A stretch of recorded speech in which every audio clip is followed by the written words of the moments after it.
License to Kill is proudly sponsored by Pest Patrol and Polaris Pest Group. Pest Patrol has been a long-standing supporter of the LTK community. Their continued commitment helps strengthen our mission, and we appreciate their support to keep our agents the best in the field. Polaris Pest Group is your ethical partner in growth. Looking to sell your business? Polaris is a values-driven private equity group dedicated to honoring your legacy and building upon your company's long-term aspirations.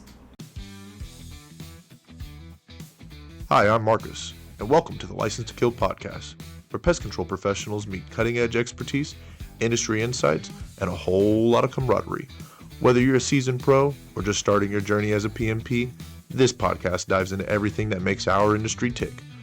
From advanced techniques and groundbreaking products to hilarious field stories and the real talk about the challenges we face in our industry. Join us as we explore the science, art, and community behind pest control, celebrating the people who work tirelessly to keep our world safe, healthy, and pest-free. As always, stay sharp, stay connected, stay legendary.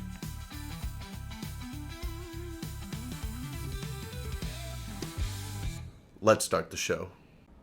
Alrighty, folks. Thank you for joining us with the License to Kill show. Today we're going to be doing a little in between the sprays, just culture talk, hanging out, kind of a community update. And today we're going to be talking about cryptids. Of course, Halloween was just recently passed, and everybody's been in the moods of spiders and werewolves and vampires and everything else that creeps and crawls. And so, of course, pest control technicians, we got to weigh in, right? So today we're going to be joined by Swood, a.k.a. Ian, out of Pest Pros of Michigan. He's one of our moderators and community members, a good friend of mine. And today we're going to be talking about a couple of different cryptids and how we would handle them as pest control operators. So Ian, talk to me a little bit. How's your week been? And how was your Halloween weekend? Dude, it's been really good. We kicked it back into full gear like right after Pest World. There was a whole bunch of new things starting to be like added, sort of implemented. You know, all the stuff that you get from Pest World, you always need to like cram into one week. So Definitely, it was really good. But the Halloween weekend, Friday we did a bonfire. It was really really nice with one of Taylor's old high school friends. Then Saturday, we didn't really do much of... Oh, no, I worked on Saturday. Sorry, I worked on Saturday. And then... I think I remember them saying that when I was getting ready to head out on the plane. They said, be prepared to work Saturday as soon as we get back.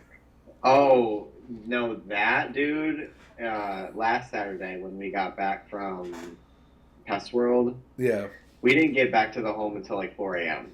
And Maria, you know, a whole bunch of stuff happened, which I got a story to tell you about that guy that sold that restoration job too, because we just fired somebody this week. It's a really good story. Oh, wow.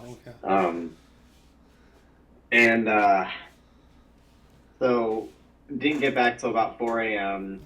Fell asleep probably around 5:30, and then got right up like at 8 o'clock in the morning to do about like 3 or 4 jobs. Then we did a trunk or treat that weekend, which was a really big turnout. We did not expect that to be as decent a turnout. It's kind of it's the new trend. I think people like trunk or treating more than they prefer doing their own neighborhood. Oh, so we bought so much candy, dude. You can even ask Taylor one time. We spent about $800 on candy. It was like about 50. Did you guys give out the full size, king size bars? Like, holy jeez, man, that's a ton. Did you go to Sam's Club to buy all that? Yeah, Sam's Club, Costco. Some of it was on Amazon, and then so yeah, we had like kids doing like circles around the whole thing, just going back for more candy. It was a pretty good turnout. We did a beekeeper themed. I don't know if you saw pictures of any of that on Facebook. No, I didn't. I need you to post that to the Discord or something. Yeah, I was a little beekeeper, and then Taylor and Lennox both dressed up as little bees, which was really really cute. That is awesome. Let me scroll through my Facebook more. And then pretty much it. The work this weekend. Today we just hung out at Tony and Maria's house for the day. We played the Mexican train game. I was gonna load up Halo on the Xbox, but apparently the Mexican train game takes hours to complete. So If you're not prepared for it, yeah, especially get some good Bones players. what Well, man, so about you, man? yeah, it was pretty much the same kind of deal. We did the trunk or treat stuff a couple weeks back, and then this past weekend for Halloween we did at the back of my neighborhood is a kind of a nicer end of the neighborhood, and I went out with Vaco and Steven, we Switchblade and all. So we ended up actually having a pretty good sized crew. And then they linked up with their Saber Guild people, and they had probably another like 8 or 9 people show up. So we mobbed up as like a team of about, I don't know, probably 25, 30 people between kids and adults. And there was a bunch of houses that were well decorated up. It was really just kind of like a small block, but when you hit every single one of them, you know, it was a good time. And powered through a little bit of a sickness and sinus. I might sound a little funny on the microphone tonight because my daughter got me promptly sick, you know, cold weather and such. But Understand that. Yeah, I was gonna say, but other than that, it's been good. So tell me, you picked 2 cryptids for tonight's conversation. So let's start with your first one. Who was your first monster, and how are we going to capture it? How would you approach it as a pest control technician?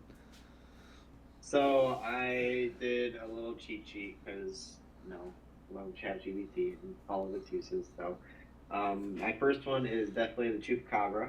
I've always had some sort of interest with it. It's aka called the goat killer. So it primarily feeds on livestock like goats, pigs, stuff like that.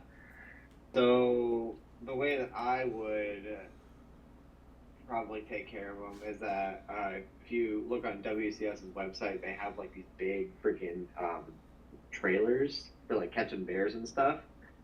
So what I've seen people do before is they'll set like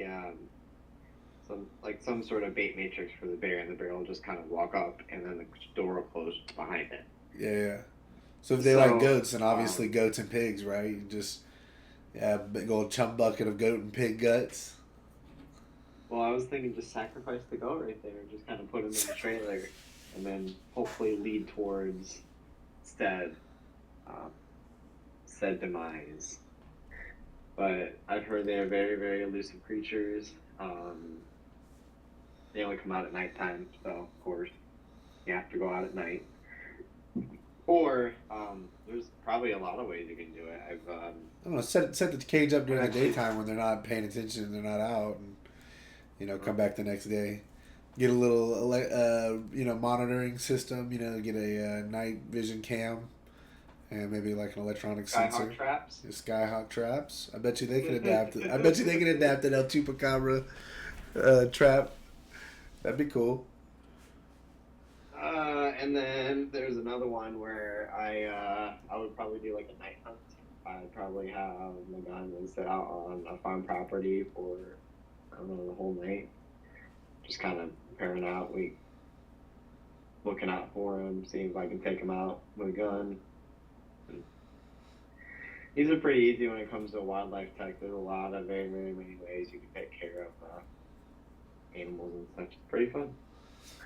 Do you think, aside from trapping and luring it, are there any tools you bring in to assist you? Any additional special particular lights, or wearing some night vision goggles? What's the arsenal? How are you going into this thing? Depending on what I go for. If I'm going in full like tactical gear, like dude, night vision goggles. You got the whole helmet going on. Like, come on, man. Well, someone better have a camera to catch for this movie. This ain't no small game. This is something that's attacking you. Tactical knife. And then, dude, like, invent like some sort of special tactical like scanner that does the cryptids. Monster scanner. Okay. Monster scanner. Okay. Well, dude, my first monster, my cryptid, if I was that I was gonna pick was vampires, Mm. right? And I think the movies lay out such a good job. But if I had to like show up in my uniform in my pest control truck, I'd be like, okay, like how am I doing this thing? There's a garlic spray mosquito product that Terminex used to use for their outside, made your house smell like your house was cooking Italian food all the time. Very powerful stuff. Uh-huh. And it, like, stained everything kind of orange, like in its concentrate form. And I would definitely mix up a B&G of that thing and go and hit, all the doorways, maybe any kind of nearby perches or ledges, anywhere where a vampire might be snooping around or hanging out in its bat form or something like that. I'm thinking, I don't know. There's got to be something that's got to have like a wooden stake element there, right? I mean, I know that would definitely be a part of the arsenal is having some wooden stakes, but I also feel like there should maybe be a trap that like a snare trap that grabs their foot and then hits them with a wooden stake. And I think it was the first Call of Duty Black Ops Zombies. They had or no, sorry, it was the Skyrim is when I remember seeing this in. In the old caves, there was like a big spring trap that would like rotate back. And as soon as you stepped on the pressure plate, it would swing back and then slam into you. And that thing had like wooden stakes on the end of it, so I thought it was pretty funny if like you set up a trap like that. I love the crosses on the vampires. bullets. I think the crosses on the bullets is a good one. Hit them with a little bit of that. Holy water would probably go a long ways in a situation like this. Have a sprinkler system set up to have spray out holy water. That's right. Like, hey, your Mosquito misting system. That's what I was just about to say. Mosquito misting. Atomize it. Just get it all in the air everywhere. It's just holy water. Oh, dude, you need to make this happen. And then definitely like the shop lights with the UV lights. So it's daylight anywhere you want it inside a structure. I think you put those elements together, Dracula himself can't get you. No, not at all. Yeah. Send the waves. Hook me up Call of Duty style. Let's just. Now, so are we talking are we just attacking like one vampire? Or are we doing like Dude, I'm talking. Well, yeah, I think definitely like one vampire you could for sure. If you were being haunted by one or like hunted down by a singular vampire, but I think with that combination, you can hold off. You can hold off a small little colony, a colony of bats. So what are we talking like Twilight style, like thousands, like well, I wouldn't say like thousands, but like families of 5, 6, 7. You just got to scale everything up, right? We're talking, fucking floodlights on the outside with UV. We're talking, mounted fucking machine guns with crosses engraved on everything. Dude. Traps on all the doors and windows with swinging spike deals. And, we're just taking that garlic shit and instead of spraying it with a B&G, we're putting it in the backpack fogger and just blasting everything. Every surface, grass, trees, concrete, the walls, just paint the outside of the house with garlic.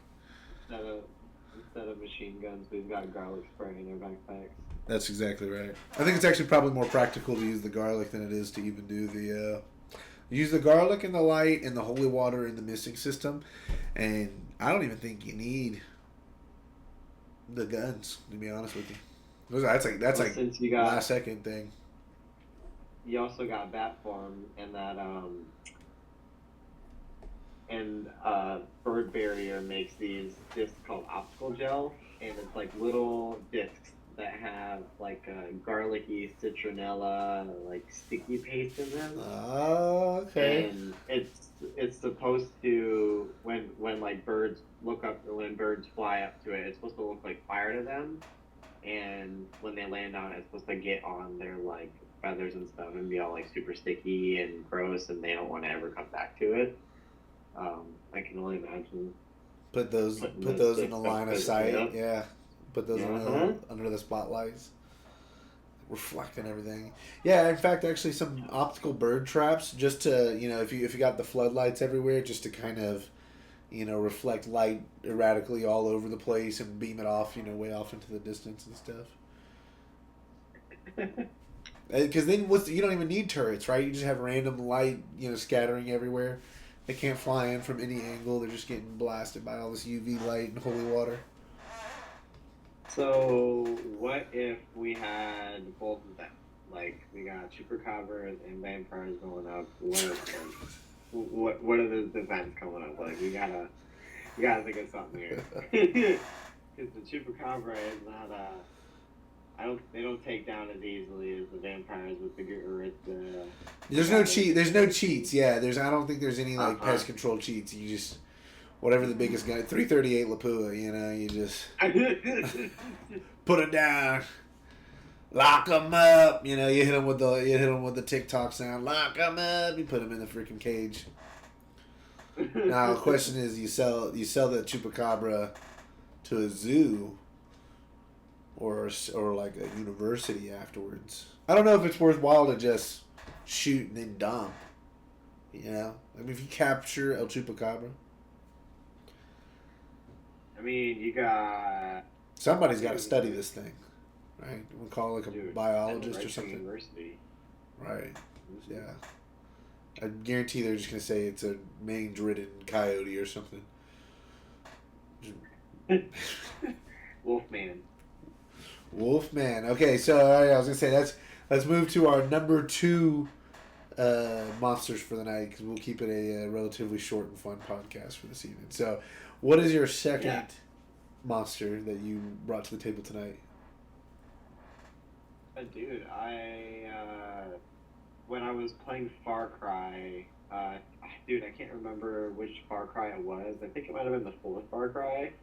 It had a Yeti DLC to it, and you could go up in the mountains and try to fight the Yeti and try to kill the Yeti and skin them and use them for upgrades and stuff like that. And there's already some cool ways to actually lead him in and take care of him. There was you can set up bait traps, or you can throw bait to kind of lure him. In the game you held these little meat chunks, and you kind of threw them anywhere, and it would attract any predator nearby to take care of the guards in the base or something like that. So a funny way that I did it was I set up a bunch of ground mines in the forest area, and I threw that bait chunk there. It didn't get him the first time because the game was stupid and it was randomized, but the second time it got him, and he was no longer there. It was just no longer in the contest, dude. So, are we talking Yetis only, or what's the difference between a Yeti and a Sasquatch? Are we talking that anything? I don't know. I wish I would have taken the time to actually take care of that, and I wish Squatch was in here. I was gonna say, maybe. Do you think we could capture a senior Sasquatch? Apparently, to capture a senior Sasquatch, all you have to do is just invite him to Best World, and then he'll just walk right through the door. Yeah, he's right there. That's senior Sasquatch right there. I honestly, the only way that I can tell the difference is that ones that live up in the Himalayas and the ice in the mountains, that one lives in the forest areas. I think if my mind serves me correctly, I think the Sasquatch actually comes from Oregon, over there in the forest areas, and that's where his mainland start, of where all of the sightings and all of the stuff like that came true, was over in Oregon. Yeah, Oregon, Washington, Northern California, definitely BC. Yeah. Oh yeah. Yeah, man. The Bigfoot. So I don't know, man. Okay, the thing is, they're smart. You're dealing with an ape. You know, so aside from like a direct confrontation where you're able to use, you know, like a very large caliber gun, right?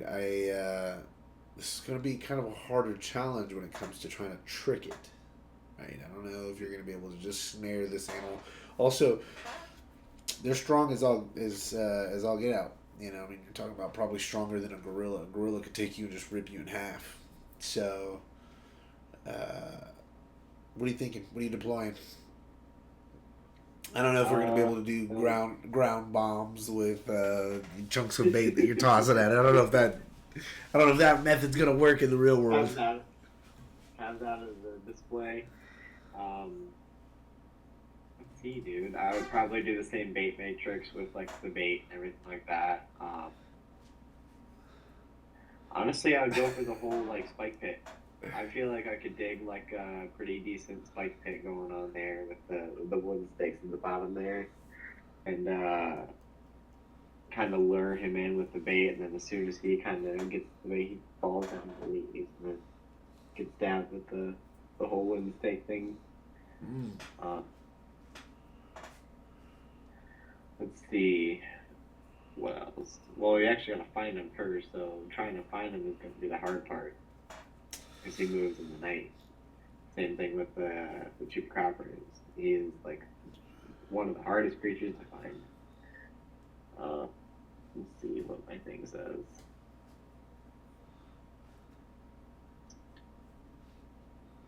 It's gonna capture it in real time here.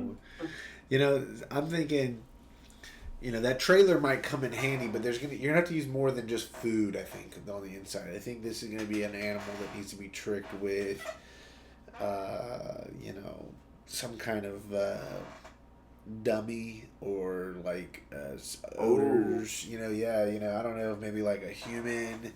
Maybe probably not. I don't know. Maybe like a dummy Sasquatch mate.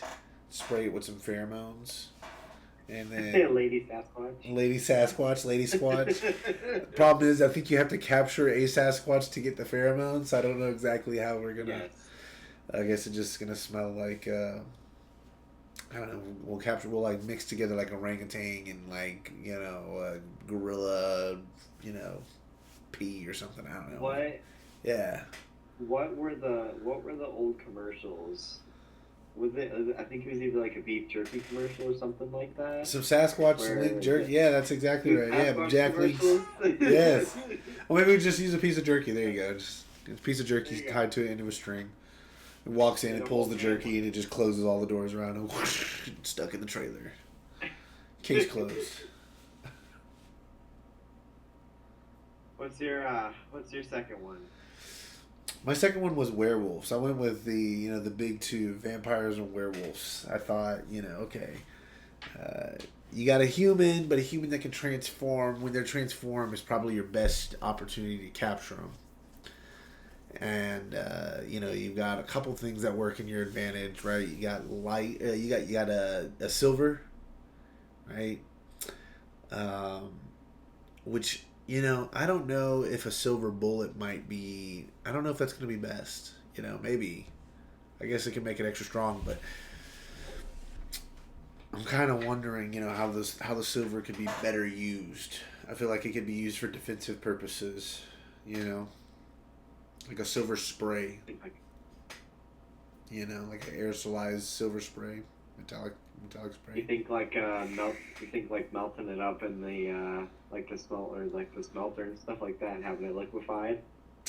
If you're gonna do that, you might as well cast it into some bullets. I think a silver bullet is okay, but I'm thinking, I don't know, like there's got to be more than just a silver bullet. Like if I'm getting my pest control on, I'm definitely pulling out the aerosol and hitting them with the,